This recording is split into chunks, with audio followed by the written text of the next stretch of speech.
আসসালামু আলাইকুম। এখন শুনবেন সংবাদ শিরোনাম। প্রণালীতে ইরানি নৌযান লক্ষ্য করে ব্যাপক বোমা বর্ষণ, পাল্টা জবাবে ইসরায়েলের হাইফা বন্দরের জ্বালানি স্থাপনাগুলোতে মিসাইল ছুড়ছে তেহরান। কাল বসছে ত্রয়োদশ জাতীয় সংসদের প্রথম অধিবেশন।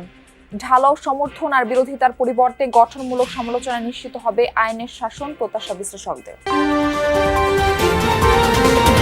যাত্রার জন্য প্রস্তুত হচ্ছে গণপরিবহন, অতিরিক্ত ভাড়া আদায়ের শঙ্কায় যাত্রীরা, জ্বালানি সংকটে বেড়েছে দুশ্চিন্তা। জ্বালানির জন্য পাম্পগুলোতে গভীর রাতেও লম্বা লাইন, ভারত থেকে পাইপ লাইনে আসা তেলের স্থান সংকুলান হচ্ছে না দিনাজপুরে ডিপোতে। এতক্ষণ শুনছিলেন সংবাদ শিরোনাম, এখন শুনবেন। ইরান জুড়ে হামলা অব্যাহত রেখেছে যুক্তরাষ্ট্র, ইসরায়েল। এবার হরমুজ প্রণালীর বিভিন্ন স্থানে ইরানের নৌযান লক্ষ্য করে ব্যাপক বর্ষণ করেছে ওয়াশিংটন। অঞ্চলটিতে 16টি মাইন বিছানো জাহাজ ধ্বংসের দাবি করেছে মার্কিন সেন্ট্রাল কমান্ড। একাধিক ক্ষেপণাস্ত্র উৎক্ষেপণ সাইটে বোমারু বিমান দিয়ে ফেলা হয়েছে বাংকার বিধ্বংসী বোমা। রাতভর রাজধানী তেহরানে চলছে বিমান হামলা। এদিকে পশ্চিম ইরানে বিভিন্ন সামরিক স্থাপনায় হামলার ফুটেজ প্রকাশ করেছে ইসরায়েলি প্রতিরক্ষা বিভাগ IDF। তেহরান ও তাবরিজে কমান্ড সেন্টার ধ্বংসের দাবি করেছে তারা। হামলার খবর পাওয়া গেছে কেরমান শহরের একটি এয়ারপোর্টেও। যুদ্ধ শুরুর পর ইরানের 10,000-এর বেশি বেসামরিক স্থাপনায় হামলা চালিয়েছে যুক্তরাষ্ট্র, ইসরায়েল। এ পর্যন্ত প্রাণ গেছে 1300-র বেশি মানুষের। আবারও ইরানের হামলার টার্গেট হয়েছে ইসরায়েলের হাইফা বন্দর। অঞ্চলটি তেল ও গ্যাস শোধনাগার এবং জ্বালানি ট্যাঙ্ক লক্ষ্য করে মুহুর্মুহু মিসাইল ছুড়েছে তেহরান। আক্রান্ত হয়েছে তেল আবিব, জেরুজালেম সহ আরও কয়েকটি শহর। আবারও ড্রোন ও মিসাইল হামলা হয়েছে বাহরাইন ও সৌদি আরবের তেল ক্ষেত্রে। রিয়াদ জানিয়েছে প্রিন্স সুলতান বিমান ঘাঁটিতে হামলার চেষ্টা করেছে তেহরান। তাদের 6টি ব্যালিস্টিক মিসাইল ধ্বংসের দাবি করেছে তারা। সৌদি পূর্বাঞ্চলেও মিসাইল ছুড়েছে IRGC, সেগুলিও ভূপাতিত করা হয়েছে বলে জানিয়েছে রিয়াদ। কোনো ক্ষয়ক্ষতি অথবা হতাহতের ঘটনা ঘটেনি বলে বিবৃতিতে দাবি করেছে সৌদি প্রতিরক্ষা মন্ত্রণালয়। সংযুক্ত আরব আমিরাতের আবুধাবিতে একটি জ্বালানি স্থাপনায় ড্রোন হামলা চালিয়েছে ইরান। আগুন ধরে যায় গুরুত্বপূর্ণ স্থাপনায়, তবে এতে কেউ হতাহত হয়নি। অবশ্য কার্যক্রম বন্ধ রেখেছে অঞ্চলটির সবচেয়ে বড় তেল শোধনাগার। হামলা হয়েছে কাতার, কুয়েতেও। 12 দিন ধরে যুদ্ধ করেও ইরানকে টলাতে ব্যর্থ মার্কিন প্রেসিডেন্ট ডোনাল্ড ট্রাম্প। ইরানি শীর্ষ নেতাদের হত্যা থেকে শুরু করে কূটনীতিকদের নিজের দলে টানার প্রয়াস, প্রায় সব পথেই হেঁটেছে তার প্রশাসন। তবু যুদ্ধ জয়ের বার্তা দিতে পারেনি নিজ দেশের জনগণকে।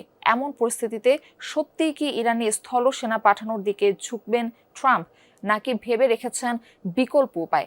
আল জাজিরার বিশ্লেষণী প্রতিবেদনে এসব প্রশ্নের উত্তর দিয়েছেন বিশ্লেষকরা। প্রায় 2 সপ্তাহ এরই মধ্যে দেশটির অন্তত 5,000 স্থাপনায় হামলা চালিয়েছে যৌথ বাহিনী। হত্যা করা হয়েছে শীর্ষ নেতাদের, নারী শিশুসহ বহু নিরপরাধ মানুষ হত্যার শিকার। উল্লেখযোগ্য সফলতা পায়নি মার্কিন যুক্তরাষ্ট্র। আল জাজিরার বিশ্লেষণ বলছে, দীর্ঘদিন ধরে ইরানের ইসলামিক প্রজাতন্ত্রের পতন ঘটাতে খামেনি সহ শীর্ষ নেতাদের হত্যার নির্দেশ দিয়ে আসছিলেন প্রেসিডেন্ট ট্রাম্প। অথচ এখনো অক্ষত। সাংবিধানিক সংস্কার, অধ্যাদেশের ভবিষ্যৎ নির্ধারণের সংসদ বসছে কাল। জনমানুষের ভোটে নির্বাচিত এবারের সংসদ নানান কারণে গুরুত্বপূর্ণ বলছেন নাগরিক ও বিশ্লেষকরা। ঢালাওভাবে সমর্থন বা বিরোধিতার বদলে গঠনমূলক সমালোচনা করবেন এমপিরা। আইনের শাসন, দ্রব্যমূল্য নিয়ন্ত্রণ ও নিরাপত্তা সহ জনগণের প্রত্যাশা পূরণে কাজ করবে এবারের সংসদ, এমন প্রত্যাশা তাদের। বছর পর এবার প্রত্যক্ষ ভোটে জনপ্রতিনিধি নির্বাচিত করেছে জনগণ। অধিকার ও গণতন্ত্র পুনরুদ্ধারের সে লড়াই ছিল রক্তক্ষয়ী। তাই হয়তো নির্বাচিত প্রতিনিধিদের কাছে এবার প্রত্যাশাও অনেক বেশি। ক্ষমতার চর্চা নয়, মানব সেবার শক্তিশালী কাঠামো তৈরিতে কাজ করবেন সংসদ সদস্যরা, আশা সাধারণ মানুষের। আশা আকাঙ্ক্ষা নিয়ে আমরা ওনাদেরকে নির্বাচিত করেছি। আমরা কিন্তু এখনো বিভিন্ন জায়গায় দেখি যে আপনার কোনো বিরোধী দলীয় কেউ থাকলে তাকে মনে করেন যে এলাকার নেতারা সবাই মিলে আটক করছে। এটা যেন না থাকে। বাজারে গেলে 500 টাকা কোন জায়গা থেকে পকেট থেকে আইবা যায়, এখন ওই দিক দিয়ে একটু দেখা দরকার। যদি তারা ভালো না কিছু করতে পারে তাহলে দেশ ছাড়া পালাতে হবে। জুলাই অভ্যুত্থান পরবর্তী সময়ে সংস্কারের দাবি দেওয়া ছিল অনেক। স্বৈরতন্ত্র ঠেকানো, আইনের শাসন প্রতিষ্ঠা সহ বিভিন্ন দাবিতে গঠিত হয় সংস্কার কমিশন। খাতওয়ারি আমূল পরিবর্তনের সুপারিশ করেন অভিজ্ঞরা। সেসব সুপারিশ তথা সংস্কার প্রস্তাবের ভবিষ্যৎ নির্ধারিত হবে বর্তমান সংসদের হাত ধরে। ফলে নতুন সংসদের গুরুত্ব অনেক বেশি। গত 15-16 বছর নির্বাচন ঠিকভাবে হয় নাই, কোনো শক্তিশালী বিরোধী দল ছিল না, তো এখন মানুষের প্রত্যাশা পরিবর্তন, আমরা তো মেজরিটি এরকম মনোভাব না রেখে যদি এটা সুন্দরভাবে চলে তাইলে আমাদের ভবিষ্যতে গণতন্ত্রের একটা শুভযাত্রা এখান থেকে শুরু হতে পারে। 70% সংসদ সদস্য নতুন, আগে তাদের অভিজ্ঞতা ছিল না, আর তার উপরে ওইরকম প্রায় 70% হলো ব্যবসায়ী। সরকার যা কিছু করে সব কিছু অতি ভালো, অতি ভালো, অতি ভালো, আর বিরোধীরা অতি খারাপ, অতি খারাপ। এর বাইরে কিন্তু কোনো বিশ্লেষণ কেন ভালো কেন খারাপ ওই আলোচনাগুলি হতো না। তো আশা করছি ওই দিক দিয়ে এই সংসদ ভিন্নতর হবে। প্রায় 9 মাস আলোচনা করে জুলাই সনদ প্রণয়ন করেছেন রাজনৈতিক দলের নেতারা। হ্যাঁ ভোটের সংখ্যাগরিষ্ঠতায় যেখানে সমর্থন আছে জনগণের, ফলে জুলাই সনদের চূড়ান্ত কাঠামো পেতে সংসদ সদস্যদের অনুমোদন লাগবে। বিশ্লেষকরা বলছেন, অভ্যুত্থানের পর সাংবিধানিক নিয়ম মেনে সরকার পরিবর্তন ও পরিচালিত হয়েছে, তাই সংস্কারের স্থায়ী রূপ দিতে হলে সাংবিধানিক ধারাবাহিকতা অক্ষুণ্ণ রাখতে হবে। সুপারিশগুলি তো অন্তর্বর্তীকালীন সরকার বাস্তবায়ন করে নাই বললেই চলে, তাই তো? তখন এই সরকার ওইটা কতটা বাস্তবায়ন করবে সেই ব্যাপারে আমার সন্দেহ আছে। ঈদ উল ফিতর সামনে রেখে প্রস্তুত হচ্ছে গণপরিবহন। বাস, ট্রেন, লঞ্চে চলছে শেষ মুহূর্তে প্রস্তুতি। ব্যবসার পাশাপাশি যাত্রী সেবা নিশ্চিত করার কথা বলছেন পরিবহন সংশ্লিষ্টরা।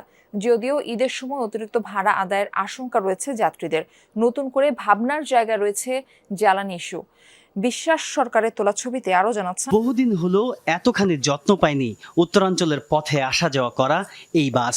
সামনে ঈদ যাত্রা, তাই দৃষ্টিনন্দন সাজে প্রস্তুত করার সর্বোচ্চ চেষ্টা। সপ্তাহখানেকের ছুটি মিলবে ঈদ উপলক্ষে।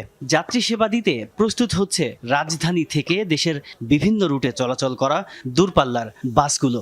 সবার প্রত্যাশা যাত্রা হবে আনন্দমুখর। তবে পরিবহন মালিকদের নতুন চিন্তা জ্বালানি ইস্যু। বাসার পরিবারের সাথে সময় কাটাবো, বাবা মা যারা আছে ওনাদের সাথে সময় কাটাবো, কারণ বড় কোনো ঈদের বন্ধ বা পূজার বন্ধ এসব বড় কোনো ছুটি না হলে আসলে টিউশনের একটা চাপ থাকে। যাত্রী অসন্তুষ্ট না হয়, গাড়ির ভিতরে যাতে ময়লা, গ্যাস গন্ধ এগুলো যাতে না থাকে, যাত্রীরা যাতে ভালোভাবে বাসায় যাইতে পারে। তারা আমরা স্টাফ জাতি সবগুলোই খুব টেনশনের ভিতরে আছি। বড় ইচ্ছা ছিল বছর করে ঈদটা আনন্দে উল্লাসে কাটাবো। দেশে তেল নাই, পাম্পে গেলেই কষে তেল নাই, আমাদের ওই অভাব কাটবে না, আমরা ঈদও কাটাতে পারবো না। কোম্পানিও বলে দিচ্ছে যে হয়তো তেল দিতেও পারে নাও দিতে পারে, ওরকম একটা উদ্দেশ্য।